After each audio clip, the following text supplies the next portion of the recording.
ಇಂದೇ ಡೌನ್ಲೋಡ್ ಮಾಡಿ ಮತ್ತು ನಿಮ್ಮ ನೆಚ್ಚಿನ ಶೋಗಳನ್ನು ಆನಂದಿಸಿ.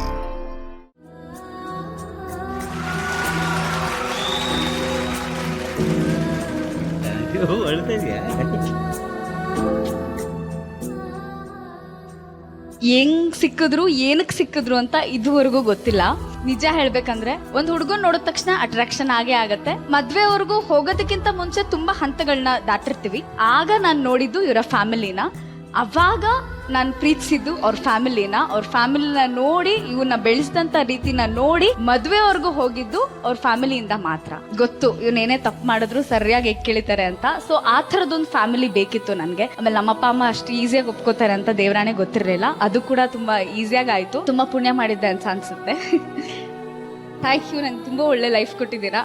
ಬರೀ ಜೀವನದಲ್ಲಿ ಮಾತ್ರ ಅಲ್ಲ, ನಾನು ಆಕ್ಟ್ ಮಾಡ್ಬೇಕಾದ್ರೂ ಕೂಡ ಆಕ್ಟಿಂಗ್ ಜರ್ನಿನಲ್ಲಿ ತುಂಬಾ ಸತಿ ನನ್ನ ಆಚೆ ಹಾಕಿದ್ರು, ಬೇಡ ಇವಳು ವರ್ಕ್ ಆಗಲ್ಲ ಅಂತ. ಅವಾಗೆಲ್ಲ ಜಗಪ್ಪ ಒಂದು ನಾನಿರ್ಬೇಕು ಅಂತ ಅಂದ್ರೆ ಅವಳು ನನ್ನ ಟೀಮಿಗೆ ಬರಲೇಬೇಕು. ನೀವು ಪೇಮೆಂಟು ಕೂಡ ಕೊಡಬೇಡಿ, ನಾನೇ ಸಪ್ರೇಟ್ ಆಗಿ ಪೇಮೆಂಟ್ ಕೊಟ್ಕೋತೀನಿ, ನಾನೇ ಸಪ್ರೇಟ್ ಟೀಮ್ ಮಾಡ್ತೀನಿ, ಅವಳು ಬೇಕೇ ಬೇಕು ಅಂತ ಹಠ ಮಾಡಿ ಅವಾಗ ಮತ್ತೆ ವಾಪಸ್ಸು ಸಿನಿ ಜರ್ನಿ ಆಗಿರ್ಬೋದು ಅಥವಾ ರಿಯಾಲಿಟಿ ಶೋ ಜರ್ನಿ ಆಗಿರ್ಬೋದು, ವಾಪಸ್ ನನ್ನನ್ನ ಜೀವಂತ ಮಾಡಿದ್ದು ಜಗಪ್ಪನೇ. ಜಗಪ್ಪ, ನೀವೇನ್ ಹೇಳ್ತೀರಾ ಈ ತಾಯಿ ಬಗ್ಗೆ?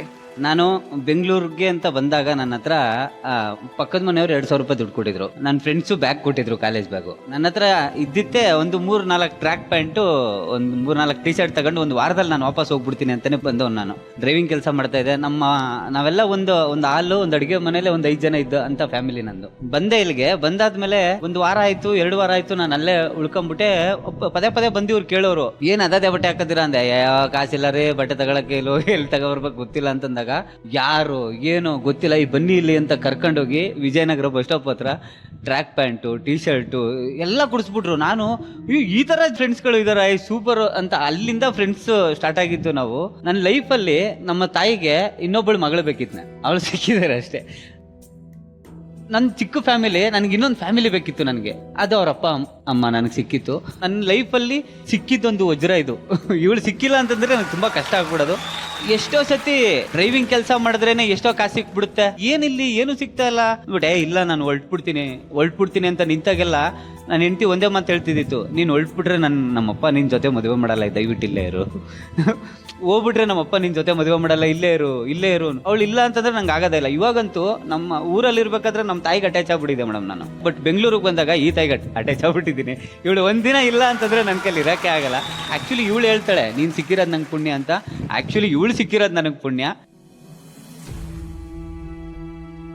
ಎಷ್ಟೋ ಕೆಲಸಗಳನ್ನೇ ಬಿಟ್ಬಿಟ್ಟಿದ್ದಾಳೆ ಅವಳು.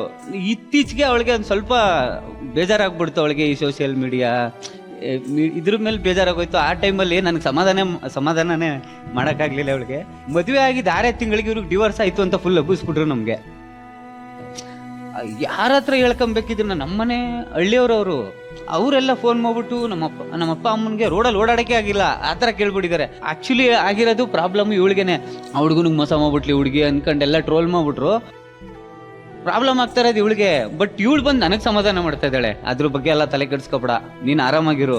ನಾನು ಆಗ್ಲೇ ಅನ್ಕೊಂಡೆ, ಗುರು ನೀ ಎಂಥ ಗಟ್ಟಿಗಿತ್ತಿ ಗುರು, ನೀನು ಇಷ್ಟು ಪ್ರಾಬ್ಲಮ್ ಆಗ್ತಿದ್ರು ನನಗೆ ಸಮಾಧಾನ ಮಾಡ್ತಾ ಇದೆಯಲ್ಲ, ಗ್ರೇಟ್ ನೀನು ಅಂತ. ಅವಾಗಿಂದ ಇನ್ನೂ ನನಗೆ ಭಾಳ ಸಖತ್ ಇಷ್ಟ ನನ್ನ ಹೆಂಡತಿ ಅಂದರೆ ನನಗೆ. ಆಕ್ಚುಲಿ ನಾನು ಅದೇ ಹೇಳೋಣ ಅನ್ಕೊಂಡಿದ್ದೆ. ಜಗಪ್ಪ, ಅವತ್ತು ನೀನು ಸರ್ಕಾರಿ ನೌಕರನೋ ಮತ್ತೇನೋ ಆಗ್ಬಿಟ್ಟಿದ್ರೆ ಮಗ ನಿಂತರ ಬಂಗಾರ ನೋಡೋದಕ್ಕೆ ನಮ್ಗೆ ಎಲ್ಲೋ ಸಿಗ್ತಾ ಇತ್ತು ಅಲ್ವಾ? ಆ ಬಂಗಾರ ಅಂತ ಹುಡುಗಿನ ನೋಡೋಕೆ ನಮ್ಗೆ ಎಲ್ಲಿ ಸಿಗ್ತಾ ಇತ್ತಲ್ವಾ? ಸೊ ಹಂಗಾಗಿ ಅವನ ಇಚ್ಛೆ ಏನಿರುತ್ತೆ ಅದ್ರ ಬಗ್ಗೆ ನಾವು ನಡ್ಕೊಳ್ಬೇಕಾಗತ್ತೆ. ಏನೂ ಇಲ್ದಿರ ಒಬ್ರಿಗೊಬ್ರು ಆಗೋದಿದೆಯಲ್ಲ, ನಿಮ್ಮನ್ನ ನೋಡಿ ಆ ಜಗತ್ತು ಕಲಿಬೇಕು. ನಿಮ್ಮಿಬ್ಬರು ನೋಡಿ ತುಂಬಾ ಖುಷಿ ಆಯ್ತು. ಭಗವಂತ ನಿಮ್ಮಿಬ್ಬರು ಇನ್ನೂ ತುಂಬಾ ಚೆನ್ನಾಗಿಟ್ಟಿರ್ಲಿ ಅಂತ ಆಶಿಸ್ತೀನಿ. ಒಳ್ಳೇದಾಗ್ಲಿ ಇಬ್ಬರಿಗೂ. Thank you sir. Thank you. ಬಹಳ ಇಂಟ್ರೆಸ್ಟಿಂಗ್ ಅನ್ನಿಸ್ತು ನಿಮ್ಮ ವಿಟಿ ನೋಡಿದ ಮೇಲೆ.